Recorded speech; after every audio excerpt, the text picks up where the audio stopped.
All right, so let's talk about communication.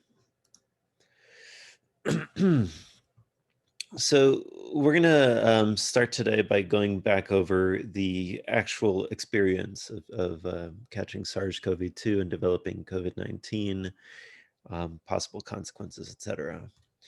Then we're gonna get into um, what the exit strategy is. How do we get out of this? How this ends? We're going to talk about some difficulties in thinking about this, getting from communicating and why it's important, all the way to getting people to follow through with it. And then we're going to discuss some failures, some old failures and some new failures. Okay, so SARS-CoV-2 is the name of the virus that causes COVID-19. It is a novel coronavirus. It's one of 10 that is known to infect humans. Coronaviruses are named this way because they look like the bottom right corner, these little things that kind of look like crowns. Viruses are just basically genetic material wrapped in a protein coat. And they affect all organisms. They're everywhere. Some huge percentage of your genome is produced by viruses. Possibly most of the innovations in life on the planet were pioneered in viruses first. Um, there's just so many more of them, just by raw number, than everything else. So, and they mutate more quickly. So, it's entirely likely that all of the cool things that we know, like eyes and wings and whatnot, all of the cool adaptations involved viruses in some form or another. Not to say that they do good. There's just enough of them that have enough variations that keeps the engine of evolution going. So this is a relatively small virus. It hasn't changed size drastically recently. And a lot of people, when they talk about it, they describe it as, oh, it's just like a cold, or it's just like the flu. Uh, I mean, it's got a lot of similarities with the cold and the flu. Um, so you might be mistaken for thinking that some of the things that are coded as colds or flu or COVIDs are actually the other. But there's ways to tell the difference, right? So probably the most common one is shortness of breath or maybe loss of taste and smell, which happened with COVID-19, don't happen with cold or fever, or sorry, colds or flus, or even extreme allergies.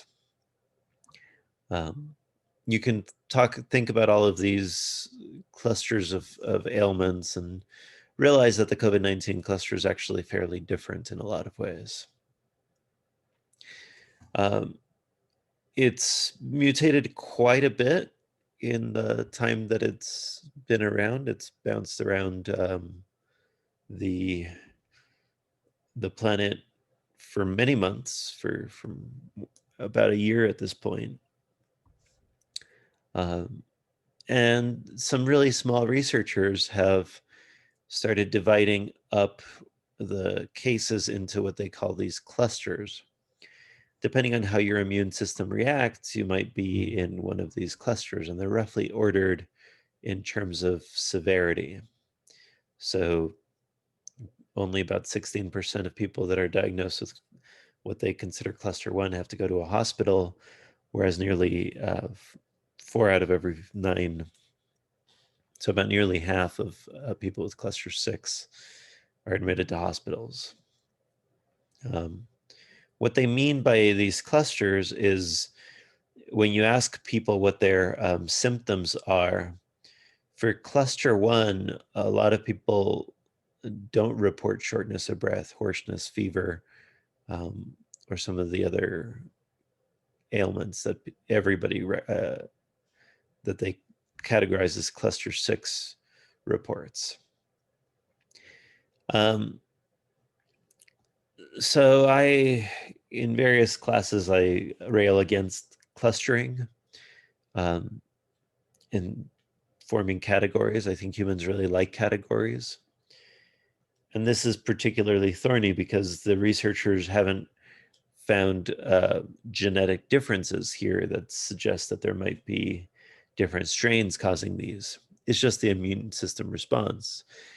Immunology is one of the hardest branches of science, so it makes sense that the human responses would vary, but then grouping them into different clusters and inferring um, how they'll proceed depending on these is an open question. What these researchers suggest is that if your symptoms early on seem like they're not part of the early clusters, then it's likely you're going to have a severe case throughout. And it's not just having the disease, it's not just the risk of dying or the risk of infecting other people. It turns out that the majority of people that have COVID-19 report symptoms up till 2 months or more later. Majority of these are women, and this is a greater percentage than the proportion of male bias that is in the disease, which we know hits men harder, hits older people harder, hits overweight people harder. But people that have long-term permanent or possibly permanent symptoms, they tend to be much, much more often women and previously fit and healthy. People have reported all sorts of long-term symptoms. Brain fog, forgetfulness, some potential Parkinson's-like symptoms that people worry might affect these patients in their old age. Lung and heart scarring, chronic fatigue, people that report having difficulty even just walking down the block, coughs, chills, sweats, body aches, headaches, difficulty sleeping, inability to exercise, GI issues, some permanent loss of taste and smell, and psychiatric disorders like anxiety and depression, which about 20% of patients report. So watch your mental health, everybody. Okay. So that's the disease. They can have pretty bad consequences, and if you want to be worried about it, just Google people struggling to breathe because of COVID. It's eye-opening and frankly scary. How's this going to end? So traditionally in a pandemic, there's a couple of ways they end. We close down pretty extremely, which has sort of happened. I mean, most countries won't accept American passports at this point.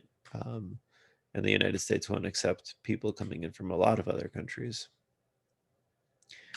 We could develop a vaccine, or we could wait for something called herd immunity, where enough people get it that it gets hard for others to catch it.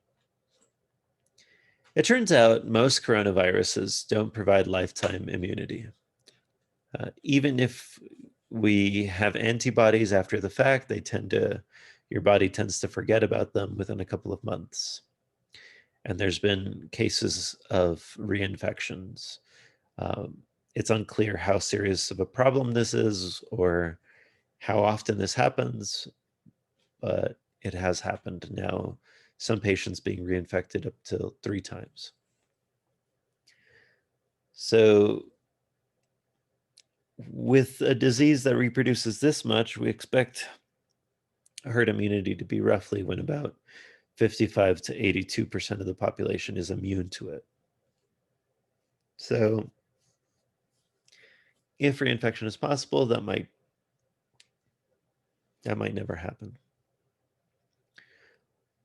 On the other hand, if reinfection is only possible with extremely immunocompromised people and most of us become immune, then it might happen unless there was a mutation event.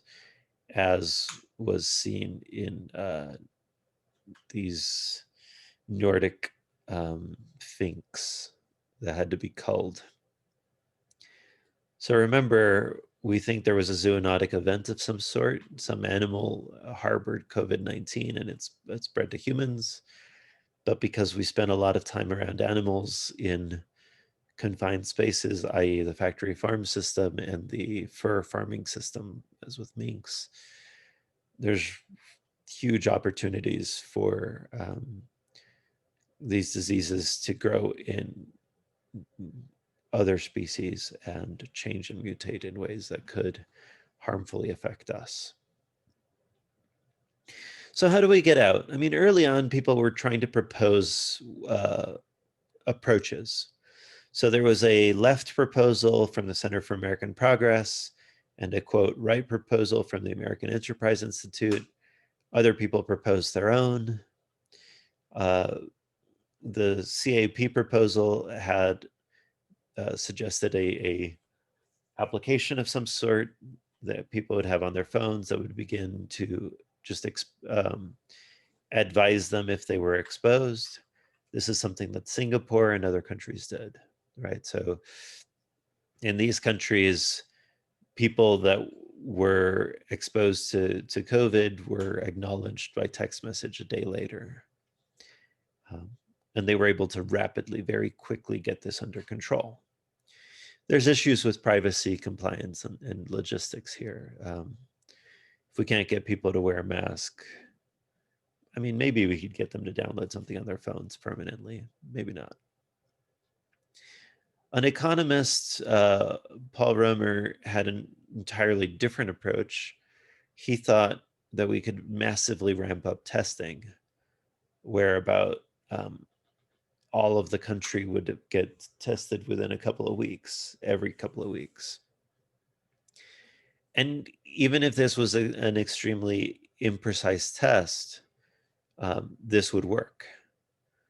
The problem is we're just nowhere near that. We didn't even try to ramp up this much. So maybe this would avoid some of the privacy and logistical issues of downloading an app that geotracks, but it's just not going to happen. The American Enterprise Institute proposed more testing and more contact tracing, like both the Romer and CAP. And they had sort of a rolling start and stop system where when cases would drop for 2 weeks, cities and states would begin opening, but then they would close down again if cases started going up again. This is what a lot of places attempted to do. But one of the major problems with this is that this creates an extremely slow recovery. At best, until there's a vaccine, this would have an 80% economy, which, well, 80% economy is the slogan. I don't know if you can actually measure it that way. But 80% roughly would be worse than any of the months during the Great Recession. So it was accepting a long, long period of economic downturn. So what about vaccines? Well, as of a couple of days ago, which is the last time this updated, the New York Times has been keeping track of vaccine development. And there are now 6 that are limited or early use. There's been some announcements that we've seen of some vaccines that might have up to about 90% success rate. The idea being that we would be able to, people vaccinated for this, for COVID-19 would have about a 90% decrease in their likelihood of contracting it, which is a lot better than we expected, actually.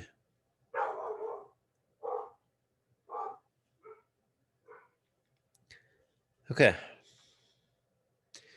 So we talked about the disease and we talked about the response.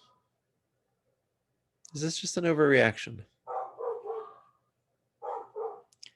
Um, I've had a couple of discussions with people before who talk about, well, some people think that this is all overblown. Other people think that it was overblown in the spring, but now it's serious.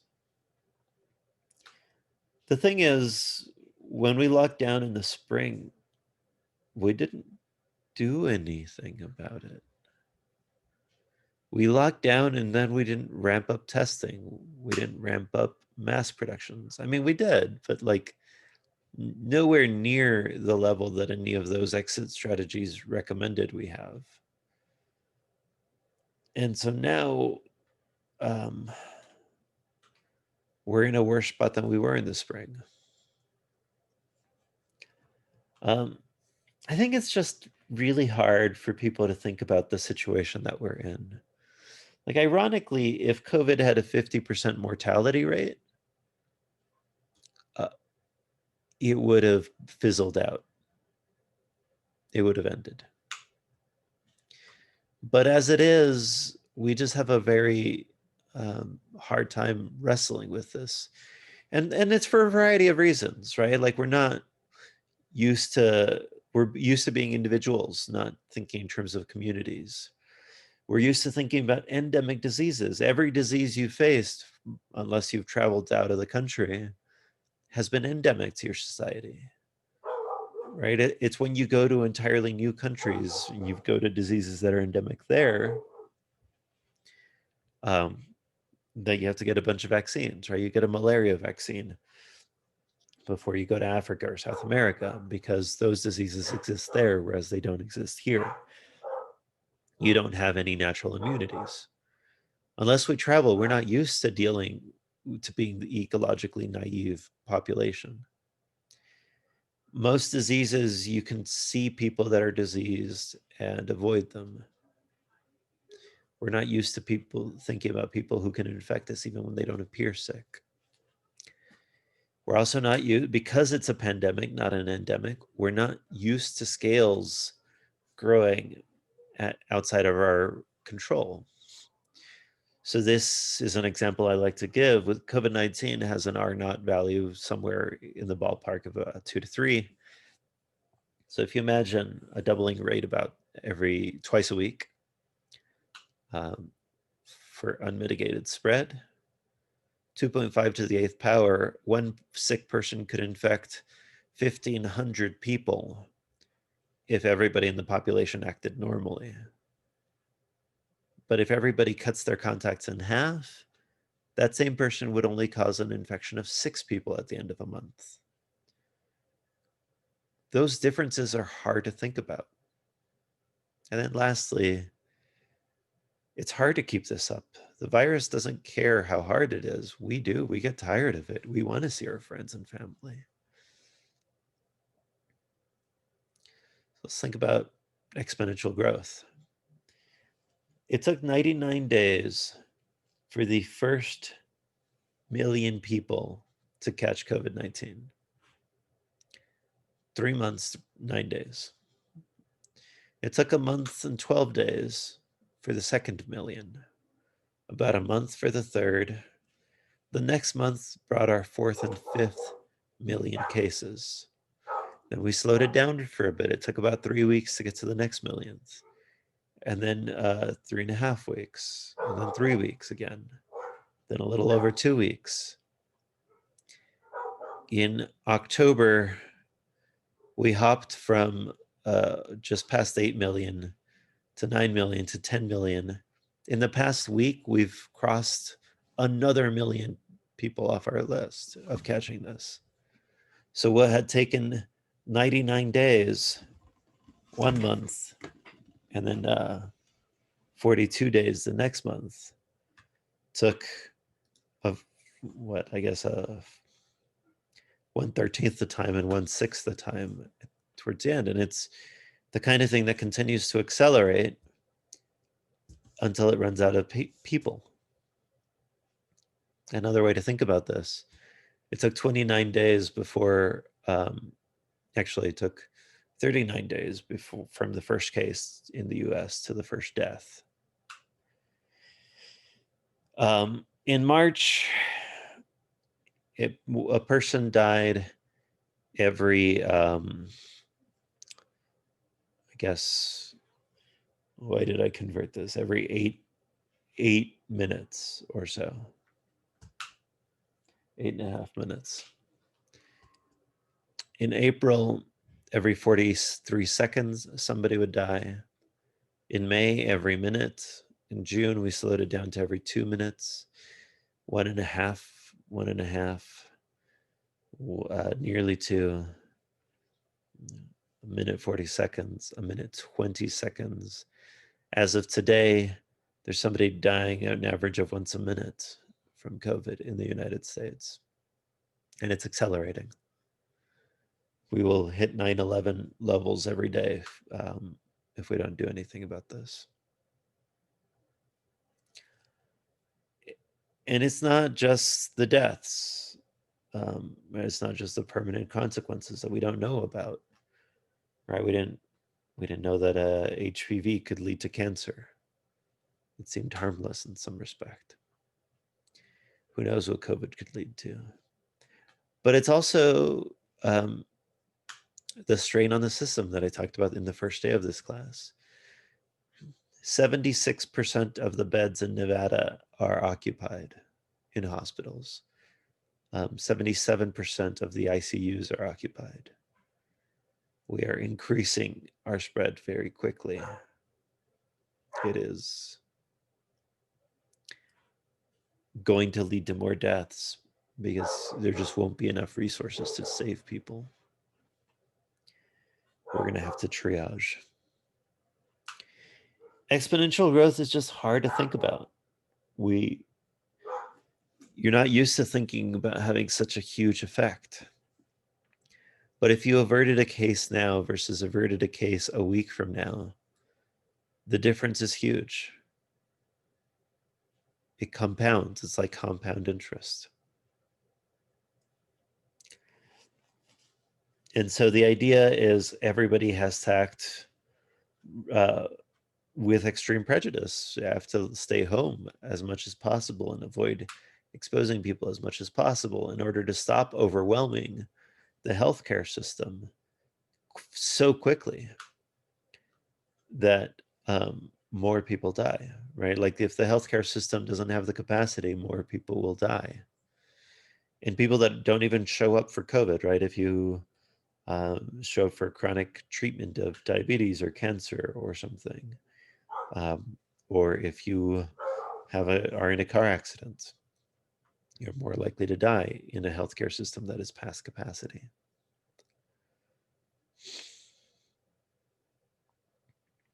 But I get it.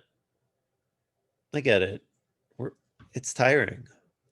We've been hearing this since March.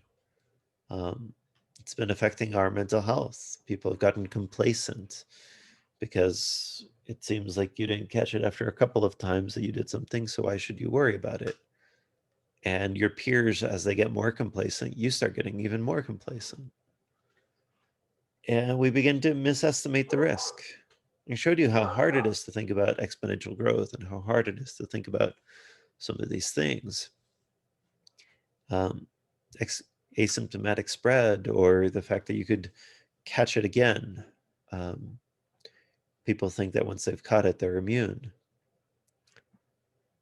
And finally, there's a lot of misinformation, both from people that traditionally give misinformation and groups that don't.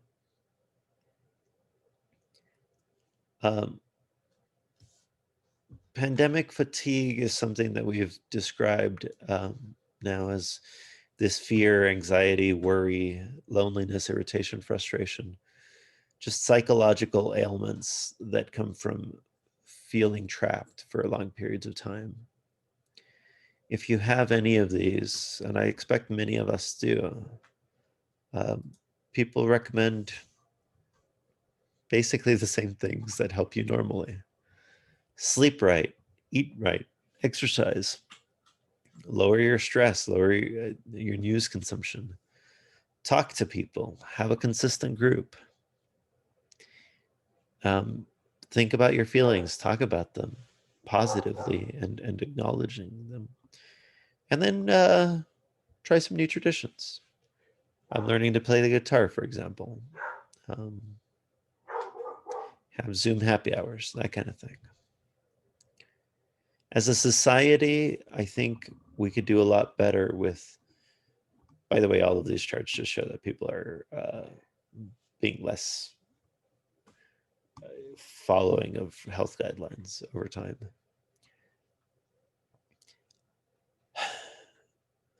As a government, we could try to structure our policies around people, collecting evidence and engaging people as part of the solution, helping people to reduce risks and acknowledge their hardship. And maybe even just give us all money. Damn it.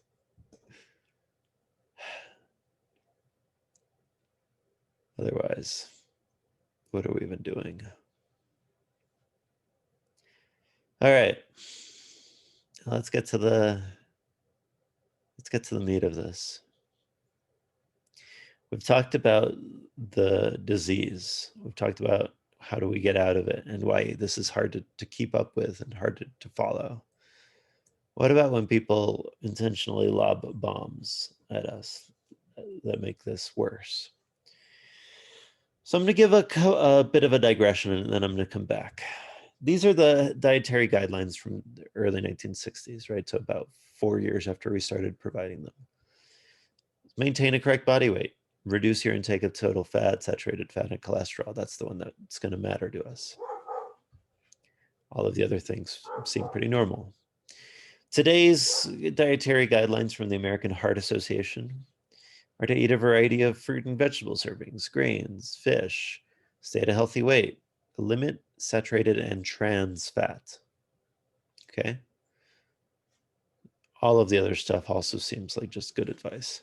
But you'll notice that the difference between limiting fat and cholesterol versus limiting saturated and trans fat, there's a change. And we can tell this story in a couple of different ways. You can talk about it from the scientific perspective, from the public health perspective. I like to think about it from the consumer's perspective, right? As a consumer, people have known about butter and lard for centuries. We've been churning butter for centuries. Margarine is about 160 years old, 1849. So maybe I did that math right, 170. But it's still fairly old. And these were all different ways of cooking or different ways of putting items into our, of giving flavoring to our food. Margarine, in particular, there became a marketing push to try to get it to replace butter. So from the early 20th century, before World War I, until the launch of Sputnik, use of butter decreased by nearly, or actually more than half, whereas margarine increased eightfold. The idea being that now margarine and butter were used as often enough. So the public relations campaign of the marketing companies worked. We discovered that margarine was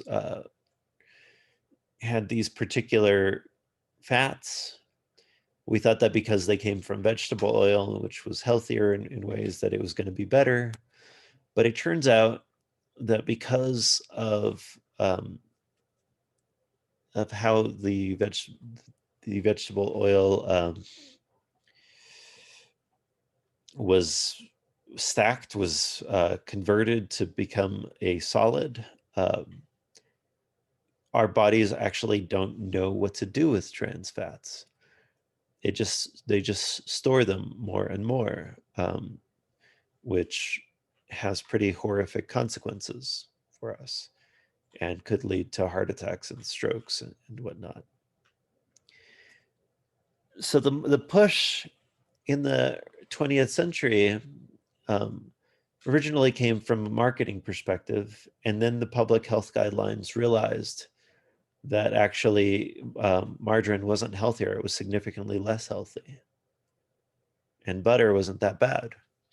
At the same time, we discovered that eggs had cholesterol. We'd known that cholesterol was bad for centuries, right? We'd known that it was found in the plaque of people with heart attacks. But in the mid-1960s, when we discovered that eggs contained cholesterol, the American Heart Association began recommending limiting cholesterol to roughly about 3 eggs per week.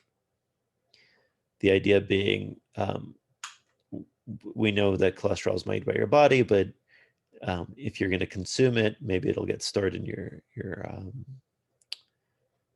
your veins and your arteries, and that would be bad.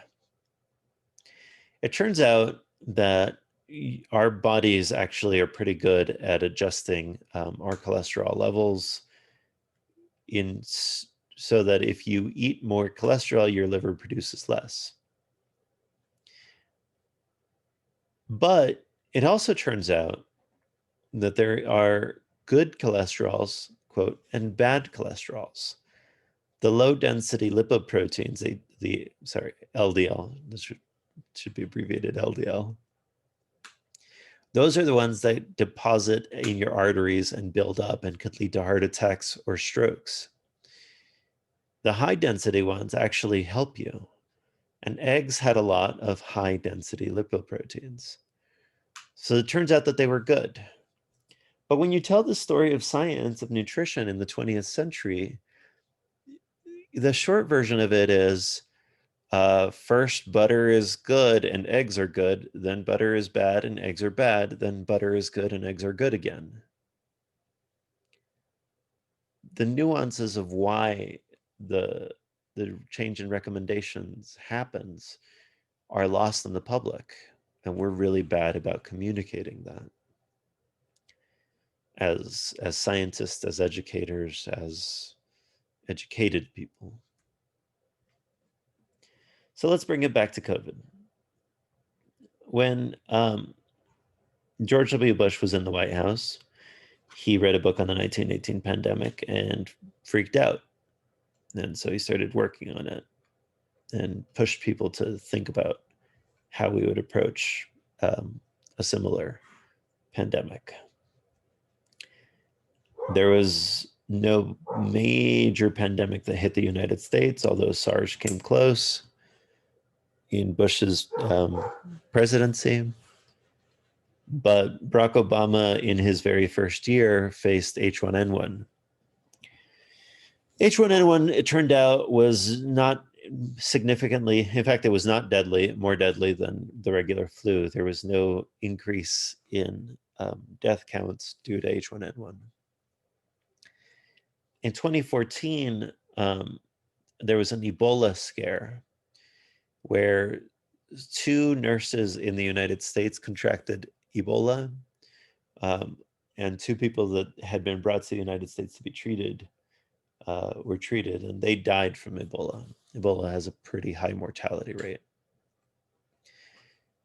The United States did a couple of things correctly. The administration did a couple of things a bit incorrectly, but there was an intense criticism to those 4 deaths. And so Ron Klain, who was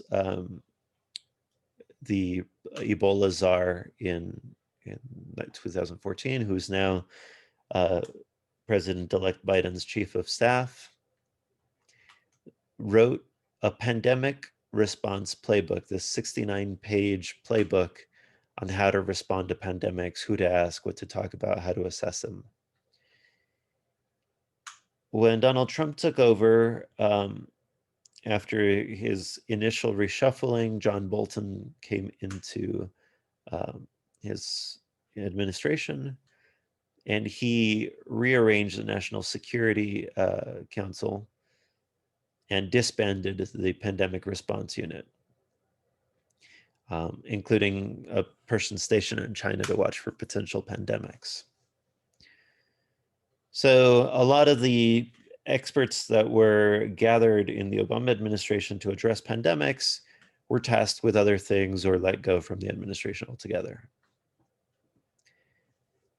When COVID-19 hit, the administration argued that they had not been left a playbook, but it turns out that they had been. This is our current approach to defending against COVID-19. We've talked about all of these. Physical distancing, face mask, hand hygiene, hand washing, ventilation, contact tracing, disinfection, and screening. The idea is that none of these is foolproof. And when I see politicians getting ratioed on Twitter for getting sick even though they wore face masks, it just makes me sad about the state of education in our country.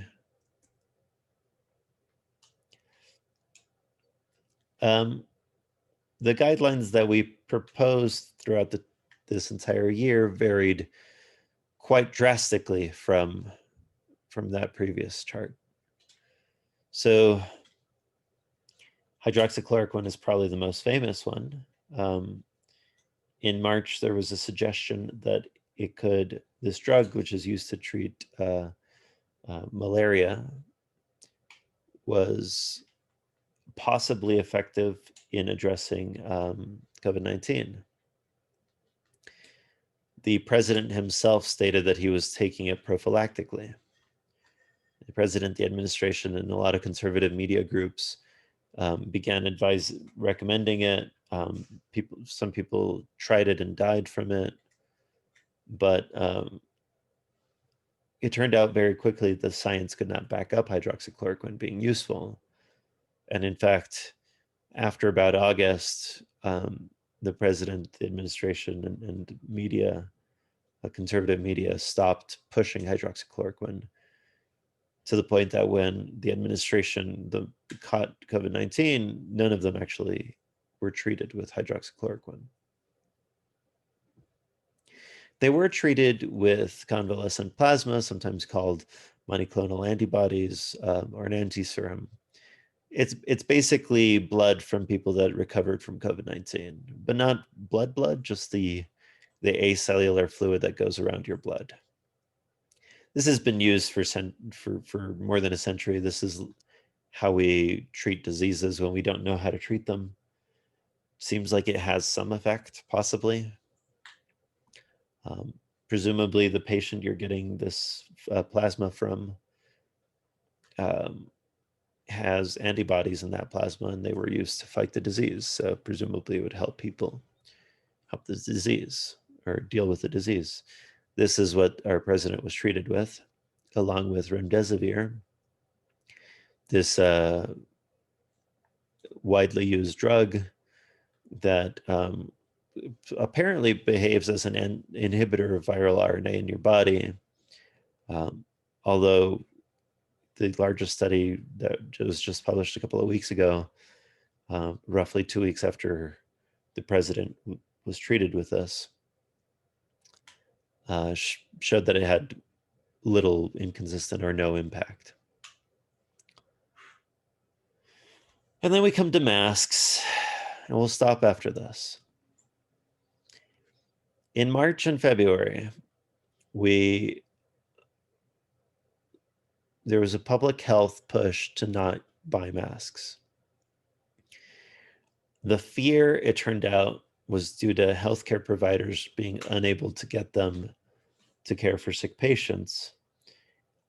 And again, this is one of those situations that was a logistical problem that could have been solved if we'd begin making more masks in February. But we didn't. And so we were faced with this task, and the Surgeon General and a lot of scientific groups argued that people in the public should not wear masks. The suggestion was that you would touch your face more with them, I guess. But really, it was that there weren't enough masks to go around. A couple of weeks and months later, it turned out that people in the administration and people in scientific groups became aware of the fact that masks did help limit the spread. Um, the best evidence was in that if everybody wore masks, it would be better. But a lot of the damage was already done. So there was some slow backpedaling saying that the science was in, making it a personal choice to protect your family and friends. Now there was enough masks to go around. There weren't enough of the highly effective N95 masks that doctors use in surgical settings, but there were facial coverings, let's say. And in June and July, over the summer, President wore masks a couple of times and even talked about how he was in favor of them. But by then, it had already become a cultural issue, a wedge issue. The Surgeon General was still recommending wearing a mask as a top preventative strategy.